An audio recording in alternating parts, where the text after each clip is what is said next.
Oh, I know what I'll do. I'll make you a new room. Too many people come in and out of this one. You know, the whole two. It'll be somewhere quieter, out of the way. You like the garden. How about I put it there? If you leave that room without my permission, this time, I'll kill you! Yeah, it is. Like in the first one. In the first one, she had a relatively okay life once she got to the house. And that got messed up. And She got scalped. why? Why will you not listen to me?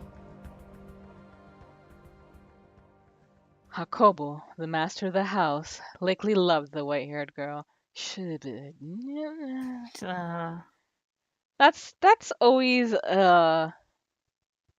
something I never know how to really address, like how exactly you should define love, especially when it comes to abusive situations like this. right. Because on one It's like, I hand, don't care if he loved her or not, the way he's treating her is still wrong. yeah, exactly. And then like it's on one hand, I sort of don't want to define it as love because, love should be a thing in which you consider the feelings of the person you supposedly care for, you would rather them grow. But at the same time, it's also like if we try to always treat love like it's this sort of noble, pure concept, then I think that sort of encourages people to stay in abusive relationships. Right. So, yeah. It's always something I'm conflicted about.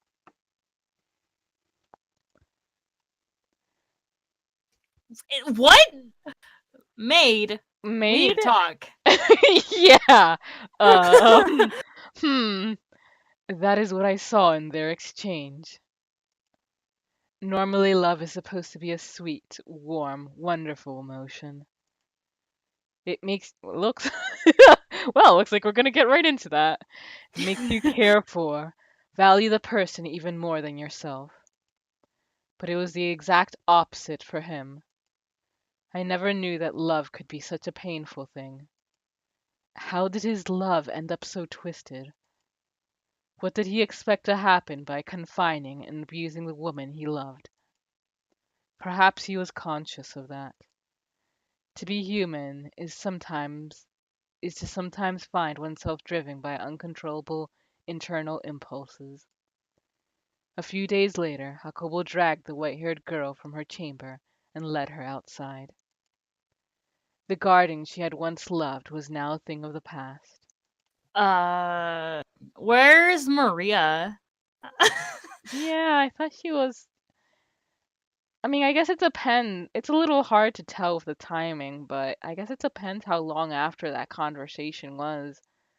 I mean, it was just the following day, so. Yeah. mm, And then it's like a few days later. Okay, so where is she at? Yeah. Hmm. It had become a dreary space, nary a rose in sight, and being taken there did nothing to improve her mood, only sadden her further. The cold, gray piles of metal freckling the barren earth seemed to mock her. Her husband led her, the lady of the house, to a shed that had been repurposed into a Spartan living area. She begged and pleaded, but Hakobo would not have it. She shoved her into the sad little shack and locked the door. Well then, Maria kill him? Is Maria dead? I hope not. Hey, that's a pretty cute little house. Yeah. It's away from him. She's got a bed and a chair and a light. I She's mean, alright.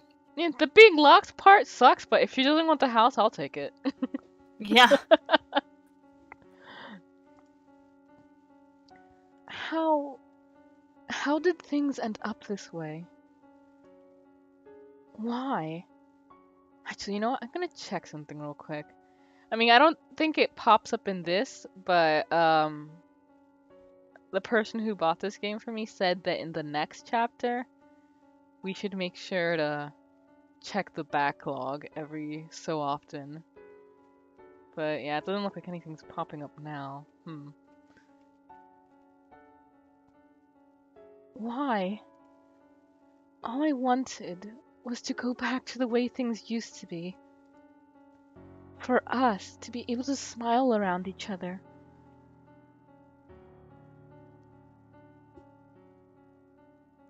It had been several days since Jacobo had locked her in the shed, and her day-to-day life was only growing more arduous. She was under constant surveillance. The door was only unlocked to deliver her meals 3 times a day. And despite what an unfortunate situation their employer's wife found herself in, the maids chattered and gossiped and giggled freely. What? Wow. Not even the shadows. Out of her presence, the tactless young maidservants whispered directly to the white-haired girl when they brought her meals. Okay. Look at you. Go ahead. Go. Oh, okay. Look at you, madam. Caged away like cattle. I could almost hear the sounds of cracks forming in her heart. Oh, in the near future. Okay. We'll keep looking at that then. Thank you. I imagined she had gotten to the point where she was having difficulty merely holding herself together. She had done nothing wrong, and yet she was forced to live this life of insult and mockery, of ridicule. The only reason her tenuously held together spirit did not completely shatter was because she still had her one and only ally. The maid Maria volunteered to attend to the white-haired girl. Maria, what have you been doing? Maria. Maria took over the duty of delivering her 3 meals, meaning the other maids stopped coming by. And that relieved the white-haired girl's mental and emotional stress considerably. Maria became her sole conversation partner, her sole companion. She did not leave as soon as meals were finished, instead remaining in the shed with the white-haired girl for some time. You can just be wife and wife in this house and be happy. So, madam, how about a funny story? I flubbed up pretty hard the other day. You want to hear about that? So, a couple days back, I didn't get enough sleep the previous night, right? I'm helping out in the kitchen, half awake, plating up some food. And when I go to bring it out to the guest, my heart about leaps out of my mouth. Guess why? What I thought was a plate was actually an ashtray. Oh. Man, I was sweating like a pig. The guests didn't seem to notice, but the other maids were pale as ghosts the entire time. Just about everyone had themselves a case of the vapors. I got quite the tongue lashing at cleanup. Pretty funny, huh? Oh, did you? Sounds like it was a pretty bad day. Yeah. Hey, madam. I know there's not much point in telling you to cheer up right now. But I'm sure he won't keep you locked up forever. He's just a bit crabby for now. It'll be alright. Although, I guess this is a bit drastic for a temper tantrum.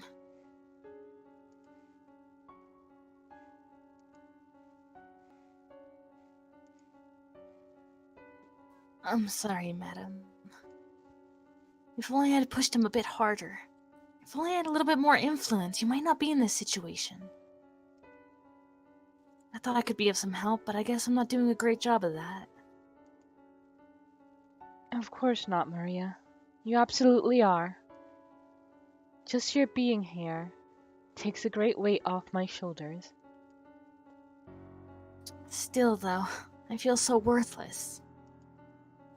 because I'm just a maid. I can't set you free. It's okay. I'm used to being imprisoned. What? What do you mean you're used to it? You never locked your door before. You're right. I'm not sure why, but I feel as though I've been in a similar predicament before, lacking freedom and contact with others for a long stretch of time. I'm sure it's simply the exhaustion getting to you, madam. No one should ever be used to living like this. Yes, I agree. And I pray things go back to the way they were soon. Has getting mad at him never crossed your mind? Getting mad? What is mad?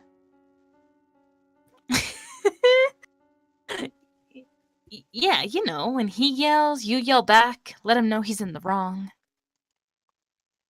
Never considered doing that? I guess you're not one to get angry, madam. Which would mean you're a better fit for the Holy Mother than me. Oh no. I do sometimes want to get angry.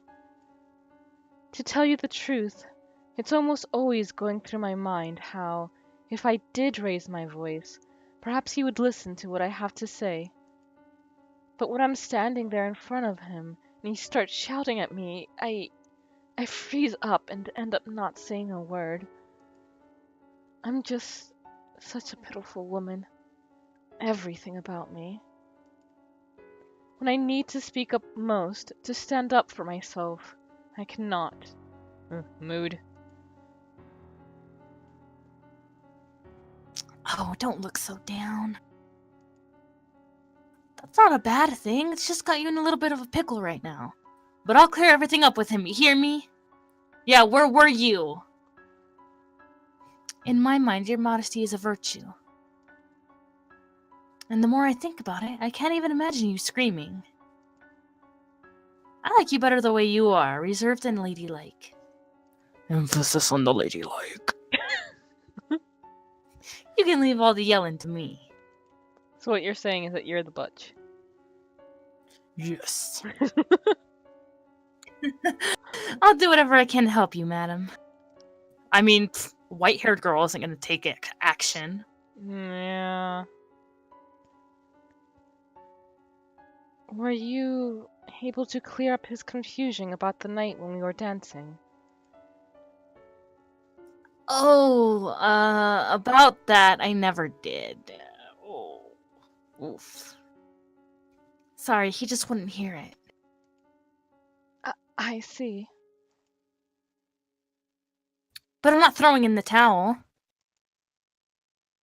I'll keep trying as long as it takes. Just kill him. So... Say, Maria, could I perhaps ask another favor? Huh? Yeah, sure, let me have it. Kiss me. I would Ugh. I would like to write him a letter. A letter? To someone who lives in the same house? Yes. As things stand, I cannot simply go visit him on whim. And I feel as though I could calmly express on paper things I am unable to say to him face to face. I suspect I might have more luck that way. I also believe he would be more likely to maintain his composure reading my thoughts in a letter than hearing them come from my mouth. With it, I can clear up all the confusion, and things can go back to the way they were. A letter, huh? Interesting.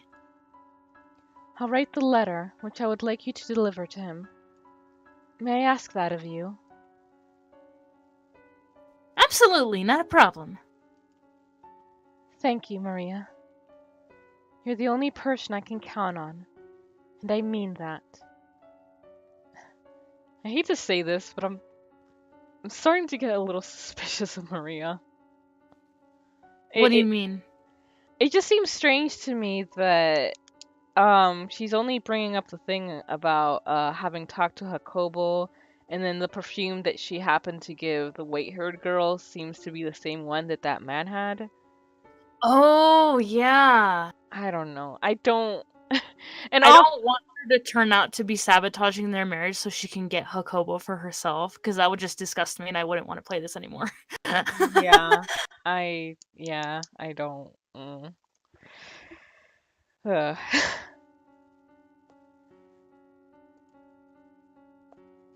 But, I mean, Hakobo's already a horrible person, and I think we haven't seen, like, an actual, like, completely psychotic breakdown, which I think is probably going to come from Maria. Hmm.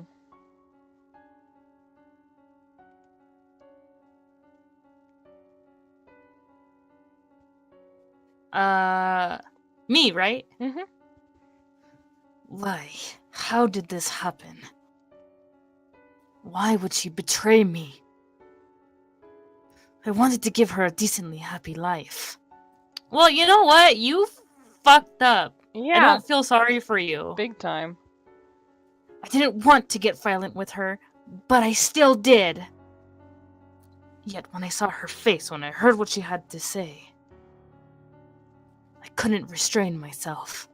Oh, poor you. I guess what it comes down to is that no matter how you dress it up, I am still a Berzati. There was never any way for this bloodline to give that girl happiness. God damn it.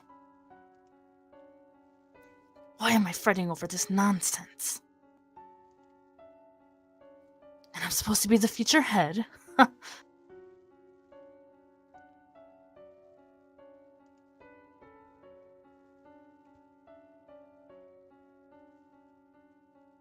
An illusion. But they're dancing. They really are. I've never seen her smile once. And they look like they're having a wonderful time. Are you sure it's an illusion and not something else? To me, it does not seem to be. I cannot see it as anything but two tiny people dancing. That's how it works. Reach out your hand and try to grab them. You won't be able to. Huh, you're right. That's a shame. I didn't think you actually would. His accent's all over the place. I couldn't even bring myself to try. But it's the most precious thing. They look as though they're dancing atop my palm.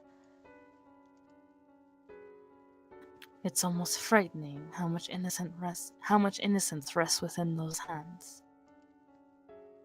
It's as if they've been completely cut off from the world's filth. My hands, however, are soaked in blood. I fear that bringing her into my world may taint her, but I'll marry her anyway and ruin her life. Am I capable of protecting this woman's purity? Or you could just treat her like a human being. I hate that they're trying to make us feel bad for characters like Yukimasa and Hakobo. Like, I don't care. Yeah. I don't feel sorry for them. And yet, as I watched her so joyously playing, I felt as though I had gotten close to her. I was the one being a child that day.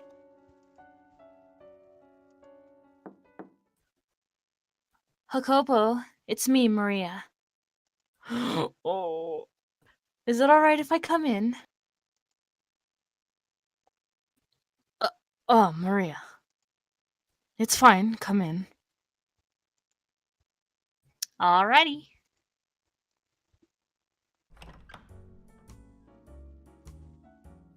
Color me surprised. Do you want to take him? Alright. I didn't think you'd let me in. Have I ever denied you access to my room? Nope, but you've been looking pretty glum lately. I've never exactly been a cheery man. True enough. I know you told me before not to talk about your wife, but I'm gonna stick my nose where it doesn't belong today. There's been a lot of chatter among the maids lately about you getting rough with her. I mean, you've got the poor thing locked up in a shed outside. You're not leaving the best impression on anyone. You're here to box my ears. I don't know. 50-50? The other half is, I'm concerned about you. Concern +5 for Kinetsu. I know you're not the kind of man to threaten someone without a good reason. You're not. I thought you were friends with her. I am. And it hurts seeing her in so much pain. Then why has that not changed the way you act around me? I would think you'd be scorning me with the rest of the maids. Oh, I see how it is. You don't trust me. And we've known each other for so long. This isn't a question of whose side I'm on. You're in pain too, I can see that. You've always bottled things up, kept them hidden.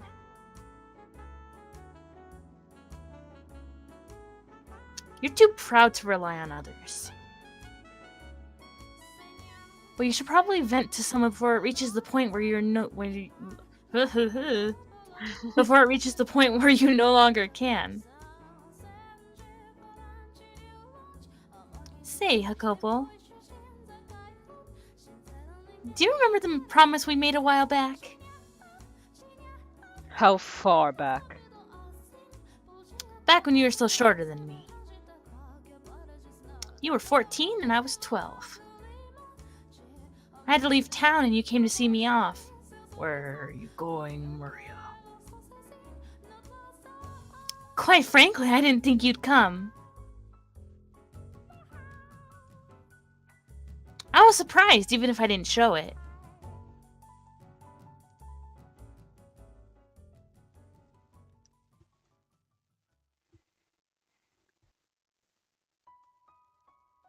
Jacopo, where's your dad? Or are you here alone? He didn't even tell me. Ah, There's no reason you have to leave town. My old man says the Campanelas have more power. I should be the one leaving. it's not that simple. Grown-ups have a lot to consider. So don't give me that look, Jacopo. We were kids, but we'd both kind of started to catch on to the situation with our families and to the bonds that held on us. I don't know if this is Jacopo or not. Although we didn't know any of the details at the time. My grandpa owned all the land the city was built on, but he was a very conservative man. He didn't try to spread his influence, instead opting to fortify what he already had. I didn't know exactly when it started, but organizations were used to administrate cities. And when we were kids, my dad... Oh, this is No. the... And when we were kids, my dad was the capofamiglia, and my grandpa his consigliere. And just because he was an advisor didn't mean he was powerless. While my dad made the decisions, my grandpa was the only one allowed to fight him on them. Your father was a capodestina that served under my dad. He wasn't especially happy about that. But parents quarreling doesn't affect their kids. Or at least, that's what I thought at the time, and what you probably thought too. But there was still a chance we would be caught in the crossfire, So my dad decided to send me and my mom away. Off the island and to the north were some more prosperous areas. He thought that by sending us there, we could live our lives clean, regardless of where we came from. There's no changing what's in your blood, though. You could have told me too. Or were you planning on leaving without saying anything? No, it was just all decided so quickly. Why do you sound so accepting?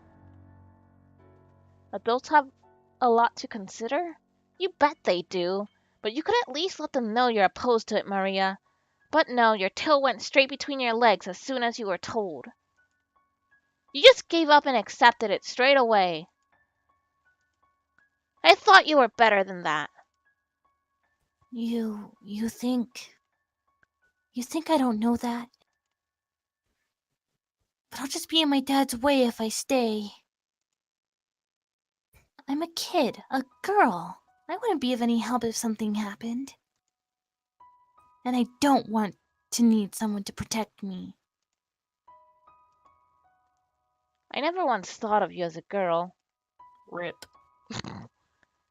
Hey now, that's mean! Oh geez, thanks Akopo. Now you're getting me all mushy too. If anyone should be sad here, it's me. I'm not sad. Oh really? You sure you're not actually torn that I won't be around anymore? You're a huge crybaby after all, Hakopino. Hey, when have I ever cried? Don't call me that. I made you mad! Short fused as ever, I see. You've got to learn to keep your head. You're a man, an heir to the Berzati family. Don't you lecture me. So pig-headed. You could at least listen to me this once before I'm gone. Hey, Maria. Please don't let it be like some wedding promise or Oh something. God! When we get older, when you come back, let's get married. Got a little time to spare. Yeah, sure, but not much. The carriage is gonna be here soon. Do you have enough for a trip to the hill and back? Yeah, I should have time for that.